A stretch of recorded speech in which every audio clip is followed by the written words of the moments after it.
What's up guys, AussiePlays here. Welcome back to another video. So today we have the livestream highlights from today's livestream on June the 6th, and it was on the gameplay in Madden Mobile 20. I hope you guys enjoy.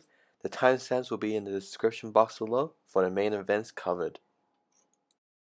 What's up guys? I'm Jeff Parsley. You guys know me as Hey Steve Dave, the community manager for Madden Mobile. We've got a good stream today. We're going to talk about gameplay for the new season. I've got Danny Doberling with me. Getting right into it, we've got Danny who's been at EA for a pretty long time. Yeah, this is my 19th Madden and my 5th on mobile. So if you've been around on mobile, you probably remember me from some videos and stuff. Before we get into new gameplay though, I know that a lot of people in the community were concerned about a lot of the issues going on with gameplay this year. Sure. We made the transition to like a brand new engine, which looks beautiful, but there were some, I think, some historic issues that we inherited. Yeah. Maybe talk to the community a little bit about what sort of issues we saw this season, what stuff we're working on, what can people expect as far as like improvements? So the issue, I think the one big issue that we addressed last season that we are not totally satisfied with, but we made a lot of progress, was catching. There's definitely some wide open drops, some issues, but throughout the season we made progress. Like, we've really fixed sideline catches and stuff like that. It's not perfect. That's one of the areas we'll focus on. But I think the top three issues going into the season that we're trying to address either at launch and throughout the rest of the releases during the year, I'd say number one is pursuit. I don't know if you're playing, you see a lot of defenders taking wrong turns, not engaging with certain people, and they look kind of like goons. Well, we did a lot of work there, and I think we're at a pretty good spot at launch, but we're going to continue to make sure people are lining up correctly and taking right angles, and there's a lot of work to do, but I think we made really good progress at it. Excellent. Number two, I think the big issue that frustrates me, and I know it frustrates reading your comments, is the blocking. Now, blocking is a very, very complicated issue because it's not only just on a play basis. So we might look at a play and we look at all the blocking matchups and it looks correct, but then basically how it interacts with multiple defenses. So it could be fine for 20 defenses. Sure. And then it matches up against one and completely whiffs on every time it's matched up. Yeah. So that is a hand edit for every single play against every single matchup. So I expect progress throughout the year on that, and I know it's a big concern to you guys. It's a big concern on us. So we're going to do our best to improve blocking throughout the season. Yeah, and I know that, as a community manager, I hear you guys, and trust me, the dev team hears it as well. Yeah. And it's something that they've been working on since you guys first started reporting it. And like he said, it's something where it's a systematic approach. They've got to go through each play one by one, test them, figure out what's happening, and then go in and adjust it. And there's all new plays this year, so it's like we're back to square one doing it again, but now we got a good approach to it. So expect improvements over the course of the season. Absolutely. So that was number two. Yeah, number three, I think, was fumbles. So fumbles we put at a really low number because we know how frustrating it is. You're playing league versus league, you fumble, your drive's over. So it was really set at a really infrequent number, and we were good looking at data at the first part of the season, and then people's teams amped up, and for some unknown reason, there were players that would amplify, and they'd fumble like 4 or 5 drives in a row. Right. And we put in hooks to get real-world data based on mode, and then we saw that it was justified that the complaints were accurate. So we turned off fumbles around I don't know, December or January, somewhere around that time frame. And our plan is to put them back in and get it under control at the frequency rate that you would expect. So it's still we're still trying to get lower than real world data, but it's a football game. There are fumbles. Fumbles should happen, and it should be based on your carry rating. Right. So that's the third area we're looking at. It's carry, and then I believe hit power should also factor in. Hit power's on defense, so yeah, it's definitely influences where that happens. Yeah. Okay. So those are the three big areas. I know you mentioned catching as well. And we made some improvements on catching with the catch button this season, like the user catch in a way. Yeah. And that's going to be carrying over to this season. That is. And then we're also introducing some new gameplay features. And some of these features I've had the opportunity to get my hands on. We're going to show you guys some video of the gameplay here in just a second. But maybe talk a little bit about the methodology behind, like, why did we decide to introduce these features? I know that they're related to schemes, which are returning this season. We had some questions about that last week. So schemes are returning, and we saw some mixed feedback on that. So I guess the motivation for me when last year, I wanted this all along, but schemes I wanted to play differently, give you incentive to, you know, get a spread team, get a vertical team, and hopefully it plays different with the plays and actual gameplay. And we only really delivered on the playbooks. I mean, the playbooks did kind of feel different and try to tailor, you know, amongst of what they're strong at. Sure. So this year we wanted to go kind of back to the original plan with make it play differently. So each scheme will feature its own unique gameplay mechanic in all modes. Interesting. Okay. So we'll get to see them and we can comment on how it actually works. We've borrowed a lot from what is effective on console, and we hope it's going to make a big impact in mobile. Yeah, well, I'm excited to show you guys. So first off, let's start with the vertical scheme. That one is going to be total control passing. So those of you that are familiar with console will notice in a way that what's going on in the image here, the video here basically, is that you can swipe on the screen in the direction that you want to lead the pass. So it's going to give you a lot more control of controlling where the ball actually ends up in the types of routes that you want your receivers to run. So maybe talk, Danny, a little bit about what's going on in the video. What do the different swiping directions do? So you'll see the green arrows. They're located around the wide receiver icons, and this is only present in vertical. And once you swipe while you're passing, the arrow will light up to indicate that it's working. And what we did was we took the best of total control passing and precision passing and kind of combined it in this. So if you swipe right or left, you kind of get that total control passing from console where you can lead the pass right or left. If you swipe up or down, it's more the high pass, low pass. So if you have, let's say, a defender behind you, you can low pass it in there, you know, to give less percentage chance that the DB can interact. You can also drop a pass right over a linebacker by doing a high pass. So it's really cool. If it's one of those mechanics that's really, you know, if you can master it, it's really effective. But you know, there's a little learning process, but it gives you a lot of power when throwing the ball. Yeah, no, I think that as a player, you know, this one really interests me in terms of really giving you a lot more control from a skill-based perspective on mobile.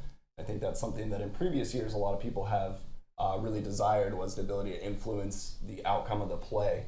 And I think this is going to give people the ability to do that through vertical, which the scheme vertical really should be more about passing. Definitely. It's definitely in the quarterback's hands. While you're playing this, you'll definitely get to experiment with what works on different routes. So like from curls or like in routes, you want to do a lot of low passing, and then posts, you can really like, you know, lead streaks and posts to where you want the ball to go. So it's pretty exciting. That's excellent. So the next one we're going to show you guys is going to be for the spread scheme there. And with spread this year, we introduced a really unique concept, the run option. So talk to us a little bit about that. I know that this one I had a chance to get my hands on. It was really fun. So just give us a little background what's going on. Well, anybody who knows me, I love NCAA. And no, this is not, we're not announcing we're bringing it back. I wish. think we all do. I wish. But and you've noticed that if you keep up with the NFL, that RPOs, run pass options, are really popular, starting the college game and have moved more to the pros. So we're kind of bringing our flair to the spread class. We offer a few combinations of it. So there's the basic read option. So what you're doing here is there is going to be a R over the defensive read key. And hopefully we'll show that in the next one. I think the next play should show it. And based on what he does, you have to make the decision. So if right now takes the running back, that was even though your gameplay skills are awesome on that, the right read would have been to not hand the ball off and run with the quarterback.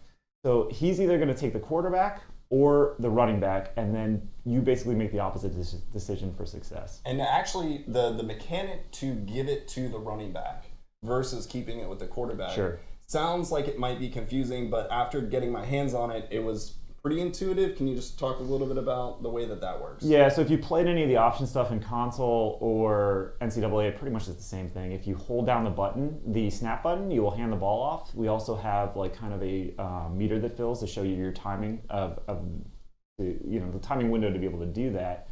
And if you don't hit anything, then you're just going to have the ball with the QB. Gotcha. And then as far as the actual pitch mechanics, because I know that was the read option. So we've got the read option, we've got the speed option, and we have the triple option. Yeah, the speed option is, well, you'll see right here, there's a P for the pitch key. He took the quarterback there, that was the correct read, and he made the pitch with the pitch button, which is located to the right of the snap button, and will appear when you can pitch the ball. Right there was the wrong read, but you just captured that to show them, right? Yeah. Well, we're not going to talk about my gameplay. So that is the speed option. There's the midline option, which is kind of similar to the read option, and then we throw in the triple option, which is pandemonium because you have to make 2 reads on the play, which is it's really fun if you can master it. You have the dive read and the pitch read, and it's coming up right now. Boom, perfect read. There we go. Excellent. Well, that one I know that a lot of people are going to be excited about, and it really adds, like you said, a new flair to the spread scheme, and it's going to give it its own identity. So I'm personally really excited about that one. As far as the next scheme is concerned, I think that it is going to be the West Coast scheme.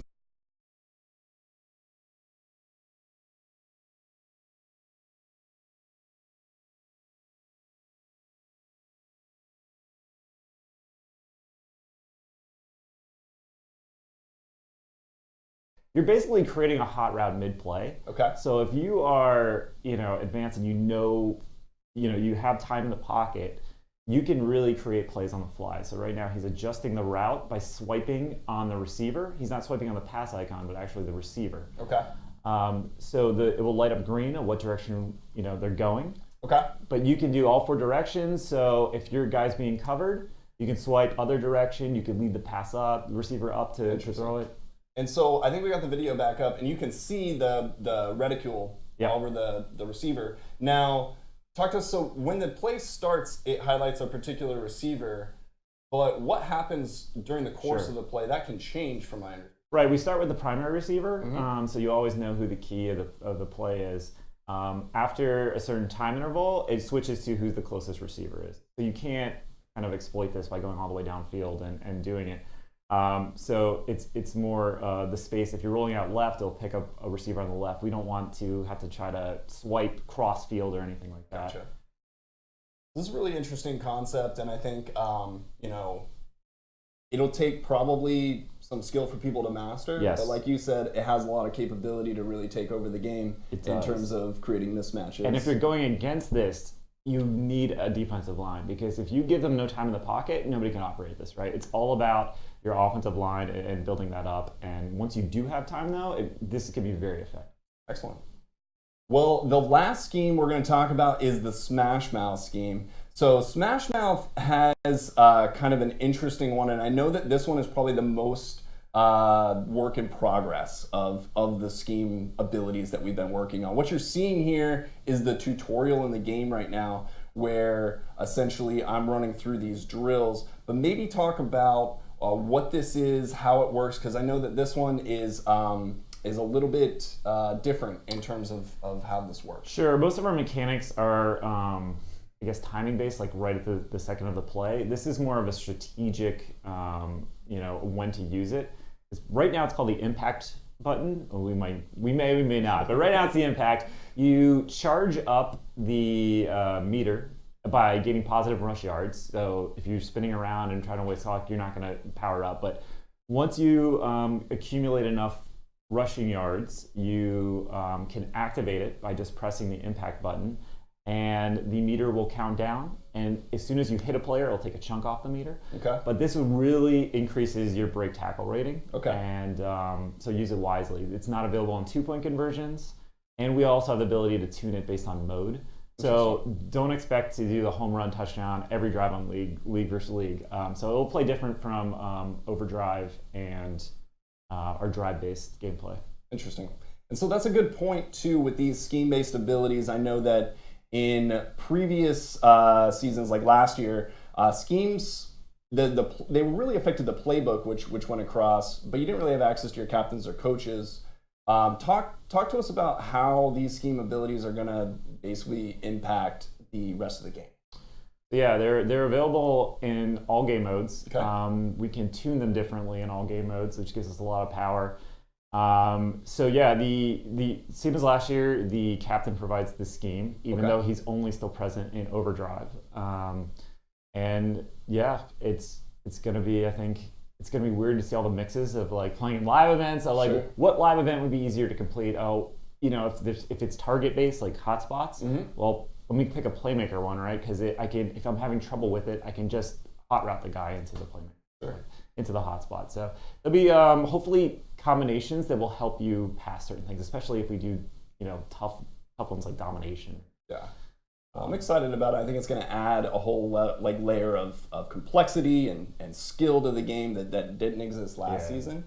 And then finally, if we can go back to the Smash Mouth video real quick. There's one more gameplay feature I know that you had talked to me about. It is still very early in testing, and so if you look down at the bottom right-hand corner of the screen where the skill button typically is, talk to us about what we're seeing down there, what's going on with that. Sure, this was like a quick prototype that we were doing, so I mean, we don't have to worry, this wasn't a huge feature or anything we did, but the gameplay guys, we wanted a little more control because we heard some comments of like, I hit the action button, and it's really based on, you know, what that guy does. So if he's a power back, you'd get certain trucking and certain you know, break tackle stuff. If he's like a scat back or an elite back, he's more of the other avoidance types like, you know, juke and spin.